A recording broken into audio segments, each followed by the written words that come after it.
Good morning, I'm Nashika, and this is Chale News. August 5th, and we have a lot to get through. A highway crash that's far deadlier than first reported.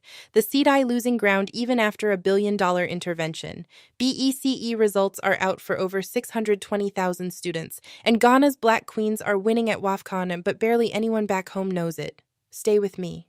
The Birimso Bridge crash is worse than we were told. Ghana police have now confirmed 12 deaths and 44 injuries from Monday's fire on the Accra-Kumasi highway, when Monday evening, officials were saying just 2. The STC driver says only about 10 of the 31 passengers escaped before the bus was engulfed in flames. 12 people. Let that sit with you. Ghana's Constitution Review White Paper is out, covering accountability, institutional independence, citizens' rights. But here's the thing, a white paper is not law.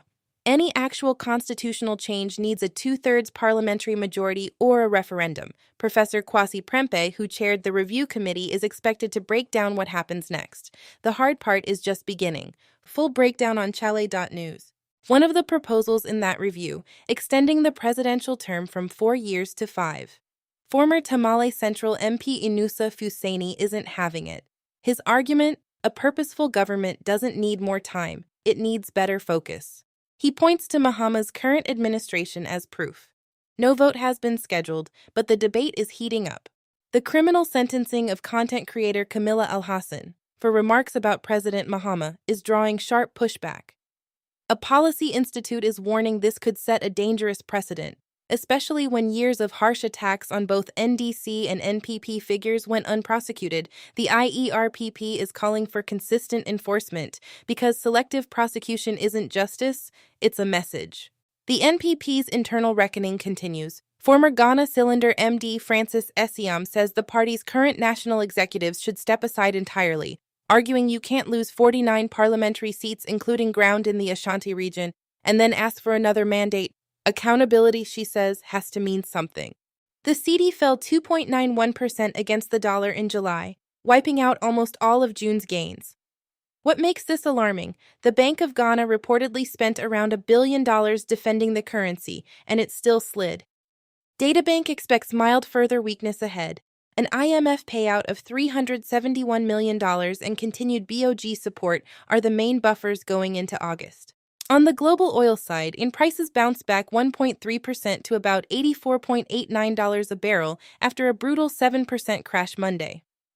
But Iran is denying any peace talks. The Strait of Hormuz is still contested, and Ghana's diesel is sitting at a record 16.97 Ghanaian cedis a litre. That geopolitical premium isn't moving. And transport operators are saying clearly that 2 Ghanaian cedis per litre diesel subsidy won't be enough. The GPRTU says after the subsidy, diesel is barely back to the price at which they first agreed to pause a 30% fare hike. Commuters, the standoff is not over. A Nigerian man spent 15 years building a business and family in Johannesburg. In June, he got on a repatriation flight, leaving his South African wife and newborn twins behind. He's one of tens of thousands, including Ghanaians, displaced by South Africa's anti-migrant wave over the past 2 months. Ghana's government has not announced any formal support for its citizens still there. 3 in 4 liver cancer cases in Ghana are caused by hepatitis B. Specialists at a national event in Accra this week confirmed the disease is now the second most common cancer in Ghanaian men, with patients averaging just 45 years old. Experts are urgently calling for decentralized treatment services. Read the full story at Chale.news. BECE results are out. Over 620,000 candidates, and the SHS placement window is open right now. The Ghana Education Service has one message: don't rush. A poorly chosen first-choice school can derail your placement entirely. Take your time, do your research. Chale.news has a breakdown of what's changed this year. Ghana's Black Satellites, Africa's only U20 World Cup winners, couldn't beat Togo at WAFU B, lost to Nigeria 4-2, scraped 2 points from their remaining games, 4 coaches in 3 years, no GFA response, and a home U20 AFCON to host in 2027. Something is very wrong and nobody seems to be fixing it. Meanwhile, the Black Queens opened WAFCON 2026 with a 2-0 win over Cape Verde after a 7-0 aggregate demolition of Egypt in qualifying.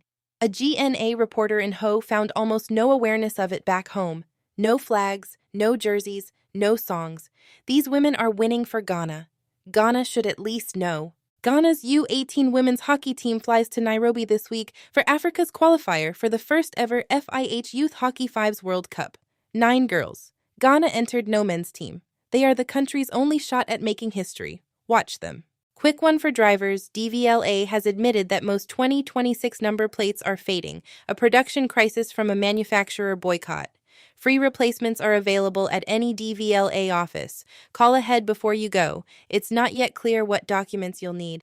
That's your August 5th digest, Chale. Every story fully reported is waiting at chale.news. Stay informed and look out for each other today.